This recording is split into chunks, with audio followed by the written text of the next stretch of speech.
mwumva ni radiyo ijwi ry'Amerika ivugira Washington DC mu Kirundi n'Ikinyarwanda. Ni Eugenie Mukankusi basuhuza, ikaze mwese kuri radiyo yanyu. Amakuru avugwa hirya no hino ku isi muragezwaho na Aloyizi Bigirimana. Mwaramutse Eugenie, namwe muteze amatwi muri aka kanya. Turahera kuyavugwa ku mugabane wa Afrika. Leta ya Zimbabwe guhera kuri uyu wa mbere irasubizaho amategeko yaguma mu rugo kugira ihagarike ibitigiri by'abandura COVID-19 byongeye kwiyongera muri ico gihugu cyo mu bumanuko bwa Afrika. Icegera ca Perezida Constantino Chiwenga yavuze ko mu minsi indwi iheze abantu bashasha 596 banduye hamwe na 26 uwo mugera wahitanye, ugeranije no mu kwezi kwa gatanu k'umwaka uheze nk'aya matariki aho handuye abantu 132 bapfuye. Constantino Chiwenga yavuze ko amakoraniro yose ahagaritswe kuva kuri uyu munsi wa mbere kiretse abafuba babo, aho abantu batarenga 30 aribo bemerewe kuba mu maziko. Zimbabwe yemeje ko imaze kuronka abantu 39,850 banduye, barimwo 1,632 bahasize ubuzima.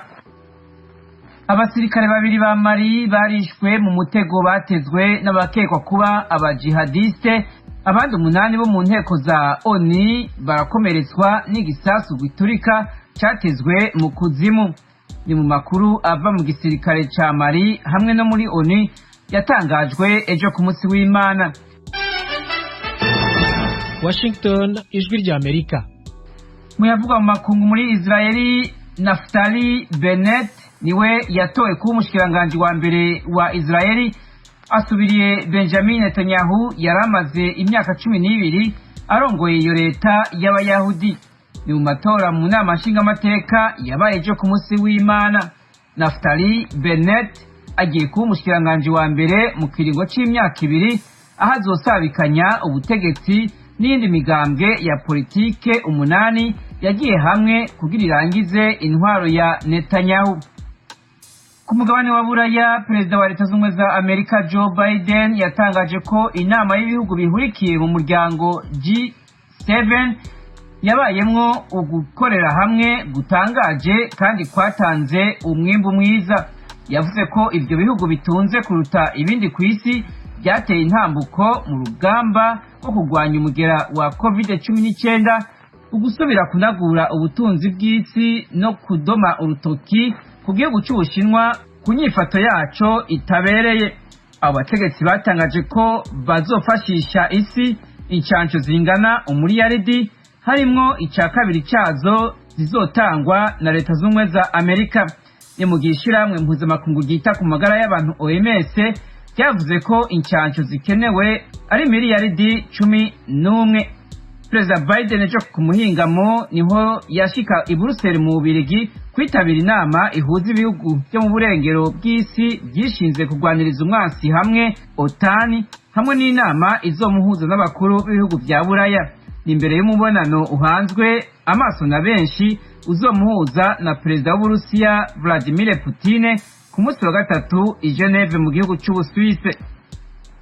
Mu gihugu c'Ubushinwa abantu bashika kuri 12 barapfuye, abandi 39 barakomereka bikomeye inyuma yaho umuringoti utwara umwuka wa gaze uturikiye mu mihana y'abantu. Abajejwe gutabara bashitse ahabereye iryo sanganya mu gatondo ka kare ku munsi w'Imana mu gisagara ca Xi'an kiri mu ntara ya Hubei, baca batwara abantu 150 mu bitaro. Ubutumwa bwatanzwe ku mbuga ngurukana bumenyi n'umutegetsi wo muri ico gisagara uvuga ko abatabara bakibandanya ibikorwa byabo. Isanganya nk'iri ryarabaye mu kivuko ca Qingdao ni mu buraruko bushira ubuseruko bw'Ubushinwa mu 2013, aho abantu 55 bahasize ubuzima igihe umuringoti utwara gaze waturika.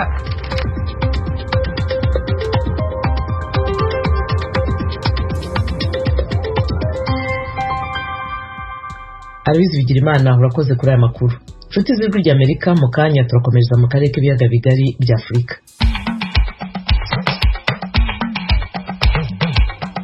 mu Burundi mudukurikira ku mirongo migufi kuri metero 25, 31 na metero 41.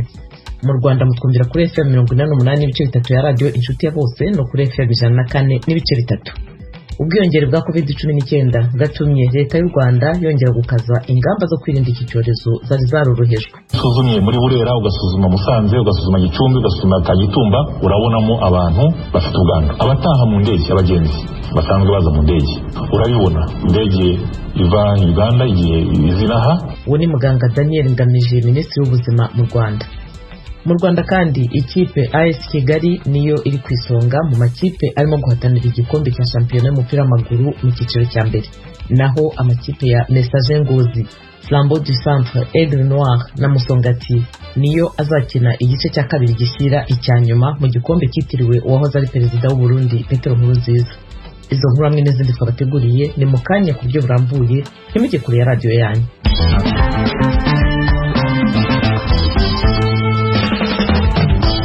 Amakuru y'Ijwi ry'Amerika mu karere k'ibiyaga bigari bya Afurika. Ubwiyongere bwa COVID-19 mu Rwanda bwatumye guverinoma ihindura zimwe mu ngamba zo kwirinda icyo cyorezo zari zarorohejwe mu minsi ishize, zaraye zongeye gukazwa. Ni inkuru y'umunyamakuru w'Ijwi ry'Amerika Asumta Kaboyi. Minisiteri y'Ubuzima itangaza ko mu minsi 11 ishize mu Rwanda hagaragaye abanduye COVID-19 bagera kuri 900. Mu kiganiro abaminisitiri batatu barimo w'ubuzima, ubucuruzi n'ubutegetsi bw'igihugu bakoreye kuri televiziyo y'igihugu nyuma y'imyanzuro y'inama y'abaminisitiri yasuzumaga uko kwirinda COVID-19 igeze yasohowe mu ijoro ryo kuri wa gatandatu, bagarutse ku ngamba zikwiye gufatwa mu guhangana n'iki cyorezo cyongeye kwiyongera mu Rwanda. Minisitiri w'Ubuzima muganga Daniel Ngamije yatangaje ko muri iyi minsi ishize bagiye bapima abantu iyi virusi ahantu hanyuranye, harimo ku masoko, mu mujyi wa Kigali, mu ruganda rwa Surufo rusanzwe rukora amasabune, ndetse uru ruganda rukaba rwarahise rufungwa nyuma yo gusanga abasaga 10% y'abakozi bose baranduye COVID-19. Agasobanura zimwe mu mpamvu zatumye ubwiyongere bubaho. Hari cya kirunga cyo hakurya ya cyarutse, habaye urujya n'uruza rw'abantu benshi, nubwo hari abo twasuzumye ariko ntabwo twasuzumye buri wese kubambutse. Icya kabiri, hari ibiri kubera mu gihugu cy'abaturanyi Uganda, hari ubwiyongere bukabije bwa cyorezo ku buryo bagiye muri guma mu rugo. Hari abanyarwanda bakoreragayo bari gutaha, bamwe bagaca inzira zisanzwe cyangwa se njapanya, ariko urabasangamo isuzumye muri Burera, ugasuzuma Musanze, ugasuzuma Gicumbi, ugasuzuma Kagitumba, urabonamo abantu bafite ubwandu. Abataha mu ndege, abagenzi basanzwe baza mu ndege, urabibona indege iva Uganda igiye izinaha, indege yacu twagiye tubona kenshi hazamo 2, 3 muri cya cyumweru gishize. Nacyo gituma hafashwe icyemezo cyo guhagarika Rwanda kujya Uganda. Minisitiri Ngamije yanakomoje ku bacuruza inzoga bihishe mu mazu y'ubunywero nk'imwe mu mpamvu zatumye COVID-19 igenda irushaho kwiyongera. Ikibazo cyakomeje kuvugwa ko nubwo utubari dufunzwe ku mugaragaro ariko abantu bakomeje kutunyweramo rwihishwa. Minisitiri w'ubutegetsi bw'igihugu Jean Marie Gatabazi yasobanuye ko bagiye gukurikirana iki kibazo bagiyereye mu mizi. Ubu tugiye gusaba imbaraga zikaze mu gukurikirana kuri buri sibo, kuri buri mudugudu, kuri buri kagari, ibyo tubari dukora twihishe mu ngo bagiye bafatwa, ariko bose ntabwo barafatwa. Turakora ibishoboka byose kugira ngo icyemezo cyubahirizwe, dufatanyije na polisi, dufatanyije n'inzego z'ibanze, tunafatanyije na volunteers bashobora kuturangira hose biba byabereye, no guhanahana amakuru ku buryo abantu batajya kwihisha. Hasigaye abasiga bamwera mu mamodoka, hari n'abasiga bahindura utubari bakadukora mu ngo zabo. Bagira ngo rero nabyo babyumve, aho kugira ubwoba bwa guma mu rugo, washyira imbaraga mu kwirinda, bityo guma mu rugo ntizazi gusanga ikubuza gukora ubukungu kugira ngo butere imbere. Inzego z'ubuzima mu Rwanda zigaragaza ko kimwe mu bintu byatumye COVID-19 yiyongera hagaragaramo kudohoka ku mabwiriza, cyane cyane ahantu hahurira abantu benshi. Minisitiri w'ubucuruzi mu Rwanda Habyarimana Beata yongeye gusobanura ko mu gihe u Rwanda rushyigikiye ko ubukungu bwakomeza kuzamuka nubwo COVID-19 ihari, abacuruzi badakwiye gukorera ku jisho. Rero ni ngombwa ko abantu bumva ko kuba twafashe ibyo byemezo no kugira ngo n'ubukungu bw'u Rwanda bukomeje kuzamuka. Numva by'umwihariko ku bakora ibintu by'ubucuruzi habayemo kuregeza gukomeye, ndetse nyamara icyorezo kidutwara abantu. Hari abakora ubucuruzi butandukanye bameze nk'aho bashaka kwihishanya na polisi, babona polisi idahari bakidegembya. Ndumva ndi bukangurire abafite ubucuruzi bwose by'umwihariko abafite abantu bahurira ari benshi, ni ukuvuga amasoko. Abayobozi b'amasoko bongere bagenzure, ese koko abantu barakaraba intoki igihe bagiye kwinjira mu masoko? Ese abantu barahana intera mu isoko? Hari amaduka menshi nagiye ndeba nkasanga umuntu arinjira unagasohoka y'amabwiriza yo kwirinda atariho. Kuri butike mu mudugudu aho bahurira ari 3-4 kuri kontwari bagira ngo bagure, ntibahana intera. Inama ya minisitiri yarayiteranye ku mugoroba wo kuri wa gatandatu yategetse ko ingendo zihagarara guhera saa 3 z'ijoro kugera saa 10 za mu gitondo. Inama kandi yasabye abaturarwanda bose guhagarika akazi kabo saa 2 za nijoro kugira ngo bagere mu ngo zabo bitarenze saa 3. Undi mwanzuro wafashwe ni uko imodoka zitwara abantu mu buryo bwa rusange za bisi zemerewe gutwara abantu batarenze 50% by'umubare zagenerwaga gutwara. Abatwara bisi kandi basabwe kugenzura ko abagenzi bahana intera kandi bagatwara gusa bambaye agapfukamunwa. Ku bijyanye n'insengero naho hari impinduka zatangajwe mu nama y'abaminisitiri, aho umubare w'abemerewe kuzijyamo wagabanijwe ukava kuri 50% ugashyirwa kuri 30% waba urusengero rusanzwe rwakira. Ni mu gihe kandi resitora na kafe zizakomeza gukora ariko ntizirenze 30% by'ubushobozi bwabo basanzwe bakira. Iyi myanzuro mishya ivuga ko ubusabane n'ibirori bitandukanye bibera mu ngo bibujijwe. Kugeza ubu mu Rwanda imibare itangazwa na Minisiteri y'Ubuzima igaragaza ko abantu 28,146 aribo banduye COVID-19 mu bipimo bisaga 1,500,000 byafashwe, mu gihe bamaze gukingirwa kugeza ubu bagera ku 389. Minisitiri w'Ubuzima akaba amaze gutangaza ko uyu mwaka uzajya gushira mu Rwanda hakingiwe abagera kuri 5,000,000 muri 7,000,000 z'abakeneye urukingo. Izi ngamba nshya zafatiwe mu nama y'abaminisitiri zizatangira gushyirwa mu bikorwa kuri uyu wa mbere. Assumpta Kaboyi, Ijwi ry'Amerika, i Kigali. Assumpta Kaboyi, urakoze. Turacyari mu Rwanda aho Bwana Pierre H. Vrooman, ambasaderi w'Amerika mu Rwanda, yarayasabye abagize umuryango nyarwanda kudaheza abafite ubumuga bw'uruhu aho bakunze kwita nyamweru kuko nabo ari abantu nk'abandi. Bwana Pierre Vrooman yabisabye ubwo yashyikirizaga inkunga y'ibiribwa abafite ubumuga bw'uruhu batuye mu mujyi wa Kigali mu rwego rwo kubafasha kwizihiza umunsi mpuzamahanga w'abafite ubumuga bw'uruhu wabaye ejo ku cyumweru. Yabite bagira ubusa arakomeza iyi nkuru. Nduwayezu Jean Paul atambuke. Iyi ni impano ambasade y'Amerika tugeneye kugira ngo uyu munsi wacu ugende neza. Ishimwe Noella nawe yatambuka yihuta. Bwana Jean Paul Ayishuti, umwe mu bafite ubumuga bw'uruhu bazwi nka banyamweru, arasoma urutonde rwa bagenzi be abasaba gutambuka bagashyikira inkunga y'ibiribwa bagenewe na ambasade ya Leta Zunze Ubumwe za Amerika i Kigali mu Rwanda. Ni mu rwego rwo kubafasha kwizihiza umunsi mpuzamahanga w'abafite ubumuga bw'uruhu. Mu ijambo yagejeje ku bafite ubumuga bw'uruhu mu Rwanda akoresheje ururimi kavukire benshi muri bo bumva, Bwana Peter H. Vrooman, ambasaderi wa Leta Zunze Ubumwe za Amerika i Kigali mu Rwanda, yarishingiye ku ndirimbo Nge Nawe umwe mu bafite ubumuga bw'uruhu yagaragayemo aririmbana n'umuhanzi w'umunyarwandakazi Clarisse Karasira, ibumbatiye ubutumwa ko abantu bose bafite uburenganzira bungana. Clarisse na Patrick bavuga ko nzizigwa no kubona nije nawe turi we dufatinije urugendo kabone nubwo hari abatabyumva, yego, ariko ejo ni heza huruta uyu munsi niba bose bamenya bakamera ko umuntu ari n'uhundi, sibyo? Natwe turi abantu n'abandi. Mu nkunga z'ibiribwa ambasade y'Amerika yatanze ku bafite ubumuga bw'uruhu mu Rwanda birimo ibyubaka umubiri, ibitera imbaraga n'ibirinda indwara. Kuri Bwana Dieudonné Akimana Duhaye ukuriye umuryango wita ku bafite ubumuga bw'uruhu OIPA mu mpine, agashimangira ko iyi nkunga ije abafite ubumuga bw'uruhu bayikeneye. Turabashimira cyane rero ambasade y'Amerika ko badufashije iki gikorwa kigashoboka, kandi rwose tunabizeza ubufatanye bwiza kugira ngo tuzakomeze gukorana neza, kuko yadukoreye igikorwa gikomeye tutari kwishoboza nk'umuryango twenyine, kuko urumva twarabaprocinze tubabwira intego zacu n'icyo twifuza gukora, bacyumva neza, baduha inkunga y'ibiribwa twatanze kuri buri muntu ufite ubumuga bw'uruhu umunyamuryango wacu kugira ngo bimwe twariraga muri hoteli kandi noneho batuze kumekinga shuwa yuko noneho abibonye agiye kubirira mu rugo. Ubusanzwe kuvuka ufite ubumuga bw'uruhu cyangwa kubyara umwana afite ubumuga bw'uruhu biba bitoroshye mu muryango. Madamu Riziki Akimpaye ni umubyeyi w'abana 3 bose bavutse bafite ubumuga bw'uruhu. Avuga ko yakunze gutotezwa n'umugabo bashakanye ndetse n'abaturanyi, gusa amagingo yakavuga ko itotezwa rigenda rigabanuka agiranije na mbere. Kuri we akavuga ko ubufasha bwa ambasade y'Amerika ku bafite ubumuga bw'uruhu ari ikimenyetso cy'umutima wa kimuntu. Byatunejeje cyane. Ubundi najyaga numva kuko ambasade y'Abanyamerika itajya muri ibintu nk'ibi ngibi, ariko byanejeje cyane. Ndanabashimira, barafite ubumuntu, Imana ijye ibaha umugisha. Byatunejeje cyane, n'ibyo baduhaye byo kurya twabishimye, Imana ibaha umugisha isubiza aho bakuye, mbese baradukunze. Mu kiganiro yagiranye n'Ijwi rya Amerika, Bwana Vrooman uhagarariye Leta Zunze Ubumwe za Amerika i Kigali mu Rwanda yasabye abagize umuryango kudaheza abafite ubumuga bw'uruhu kuko nabari abantu nk'abandi. My main message is that people with albinism are like everybody else, and we should not discriminate against them. Aragira ati, ubutumwa bwanjye bw'ibanze ni uko abantu bafite ubumuga bw'uruhu ari abantu nk'abandi bose. Ntitwagombye kubavangura, ntitwagombye kubibasira nk'uko bikorwa mu bindi bihugu.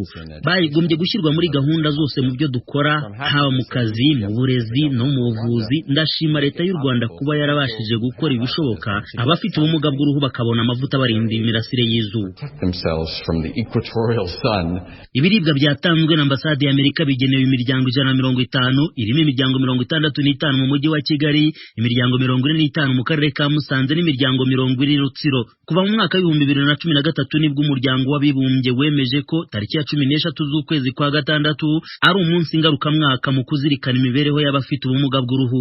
Ku Rwanda ni ku nshuro ya 7 ugiye kwizihizwa, ariko kubera icyorezo COVID-19 nabwo bazawizihiriza mu ngo. Kugeza ubu umuryango wita ku mibereho myiza y'abafite ubumuga bw'uruhu mu Rwanda OIPA urabarura abanyamuryango 238 baturuka mu turere 7. Imibare iheruka ku rwego rw'igihugu mu 2012 yagaragazaga ko basaga 200,000. Haba mu myigire no mu myumvire haracyari ihurizo rikomeye, bagasaba ubutegetsi gukora ubukangurambaga bwimbitse mu bagize umuryango bakumva ko ari abantu nk'abandi. Natwe turi abantu nk'abandi, imbaraga dufite ziruta inzitizi duhura nazo, niyo nsanganyamatsiko kuri iyi nshuro ku bafite ubumuga bw'uruhu. Bagira ubusa Ijwi rya Amerika i Kigali. Eric Bagira ubusa ndagushimiye kuri iyi nkuru. Intumwa z'umuryango w'ubukungu bw'ibihugu bya Afurika yo hagati CEEAC ugizwe n'ibihugu 11 zari mu Burundi muri iki cyumweru twaraye dusoje, zabonanye n'abategetsi batandukanye n'abahagarariye imiryango mpuzamahanga nka OCHA, OIM na PNUD. Hari hagamijwe kwigira hamwe uko abanyagihugu bafasha mu gihe cy'ibyorezo. Eroje Birikaneza abaye inkuru irambuye. Izi ntumwa z'ishyirahamwe ry'ubutunzi rya Afurika yo hagati rigizwe n'ibihugu 11 ziri mu Burundi kuva ku munsi wa Mungu heze, zabonanye n'abategetsi batandukanye hamwe n'abaserukira ibisata mpuzamakungu mu gihugu birimo OCHA, OIM hamwe na PNUD. Ni mu ntumbero yo kurabira hamwe uko abanyagihugu bahura n'ibiza, isibe, abimurwa kubera imvo zitandukanye zifatiye kurindagurika ry'ibihe bofashwa neza kurusha. Ariko kandi iryo shyirahamwe rikeneye ko mu gihugu kimwe kimwe hoba ikigo canke ibigo bijejwe ibisata kanuni hafatiwe ku vy'igihugu cose maze guhangana navyo. Uburundi nabwo bugiye guhabwa ibisata 3 harimo icyo gutunganya amazi. Et 2015, nous avons pris la décision avec les chefs d'État qu'un pays qui est leader sur les questions dans un secteur économique doit abriter sur son territoire le centre de coordination du secteur, doit abriter sur son territoire un observatoire. Mu 2015 twafashe umwanzuro n'abakuru b'ibihugu ko igihugu kijejwe gisata runaka kibwirizwa kugira no ku butaka bwaco ikigo cyo gusanganya ibikorwa by'ico gisata, urwego rw'ubugenduzi n'ikigo cy'ubushakashatsi. Ku vyerekeye Burundi bizoba ari bijanye n'imyuzura, risigura ko akarere kose gategerezwa kuzohora karaba Burundi ku bijanye n'imyuzura byose harimo n'intega bizoza muri kazoza. Twaniyumviriye nk'uko abafaransa bavuga ko ikibi gishobora kuva mu iciza ikibazo kijanye no gutabara. Uyu munsi amakuru naronse nuko atari rya mbere haba imyuzura nk'iyi ngaha, ntaco twigeze dukora. Ubu dushaka gusaba ibihugu byacu guhaguruka, nico gituma iruhande y'umugambi wo kurwanya imyuzura twifuza gusaba Repubulika y'u Burundi dukunda cyane kurongora n'ibijanye no gutabara hejuru y'iyi migambi hari n'ikigo kiraye byo gutunganya amazi kitararonka igihugu kicakira naha hari akaryo ku Burundi kandi twifuza ko ico kigo kiza hano kandi tuzobugira kiza hano mu Burundi. Donc là nous voulons aussi faire ce plaidoyer là pour que ce centre de gestion de ressources en eau soit ici au Burundi. Niko Honoré Tabuna komiseri ajejwe idukikije imyabuzima uburimyi n'iterambere rirama muri seyasa yavuze mu biganiro y'abanyamakuru ku mugwa mukuru w'ubutunzi Bujumbura kuri uyu wa kane. Hejuru ya bino bigo umuryango w'ibihugu bigize ishirahamwe ry'ubutunzi rya Afrika yo hagati uhereye ku Burundi uvuga ko ugiye kwironderamo inyishu mu gihe hagize igihugu gihura n'ibibazo nk'uko bisigurwa na Nseni Baruta atwara umurwi w'igihugu ujeje kurwanya ibiza n'isi mu Burundi. Umuryango ukoresha uburyo intererano z'ibihugu kandi ibihugu gifise ico cirengeje kigira ico gifashije nk'igihugu ca Kameruni kirafise umwimbu w'umusesekara kirashobora gufasha bazocegera gishobore gufasha kuri ivyo biba ari umwimbu w'umusesekara ikindi gihugu gishobora gutanga ikindi kizoba gifise uburyo dukoresha buva muri ibi bihugu usivye ko n'ibihugu bitanga abahinga baza gukorera muri uwo muryango. Inyuma yangora iramutwase yase muri kino gihe hazokurikira Burundi niba rutayemeza ko arakunguka ku gihugu Burundi buzohungukira vyinshi no kuzohiganwa mu bibanza kuko ubu ntibikiri ivyo gugena ngo wewe genda muri iki kibanza ni higanwa cyo mu bibanza cyo gihe Burundi buzaba burongoye umuryango muzoshikirizwa ibibanza bizoba bihari abarundi bitegure kuhiganwa n'abandi bo mu bindi bihugu kugira ngo Burundi butsindire ivyo bibanza. Mbere hazokurikira n'inama y'abakuru b'ibihugu izokurikira inama y'Igoma izoba mu kwezi kw'indwi. Inama y'abakuru b'ibihugu rero igazoca igira icifunditse kuri ivyo abahinga n'abashikiranganje bazoba bashitseko muri iyo nama y'Igoma. Umurwi w'intumwa za seyase ugendeye Burundi mu gihe muri aya mezi ashize hibonekeje muri ico gihugu imyuzura myinshi iturutse ku mazi y'ikiyaga Tanganyika n'uruzi Rusizi rugabura Burundi na Kongo. Mu ntara za Bujumbura mu Burengero Rumonge mu manuko bushira Burengero abantu barenga 10,000 barateshejwe izabo niyo myuzura. Umwaka ushize abarenga 25,000 nibo bashikiwe nako kabi. Izi ntumwa zaroye mu Burundi zivuye Igoma mu buseruko bwa Kongo aheruka gupfa abantu 32 bahitanywe n'ibirunga vya Nyiragongo vyadukije giturumbuka nkuko abahinga bavyemeza. Eroje uri kaneza ijuru rya Amerika. Turabaramukije bakunzi namwe banywanyi b'ijwi rya Amerika. Mu ntumbero yo kuronka amakuru y'imvaho kandi agezweho dushobora gusangiza n'abanywanyi bose ni ngombwa ko tubandanya gukorera hamwe mu kuronka amakuru yizewe kandi twosangiza abatwumva. Kubera iyo mvo ijwi rya Amerika ribasaba ko mwobandanya kudushikiriza amakuru, amafoto, amavideo y'ibibera aho mutuye, aho mukorera, aho mwiga n'aho mugendera. Mudushikiriza n'ibindi vyiyumviro n'ivyifuzo mufise vyo dufasha kubandanya tubashikira ku nyota y'ibibaraje ishinga mukoresheje urubuga rwa Facebook VOA Radio Yacu canke inomero yacu ya WhatsApp ikurikira *120 2 0 2 4 4 1 9 3 1. Ijwi rya Amerika ni radio yanyu.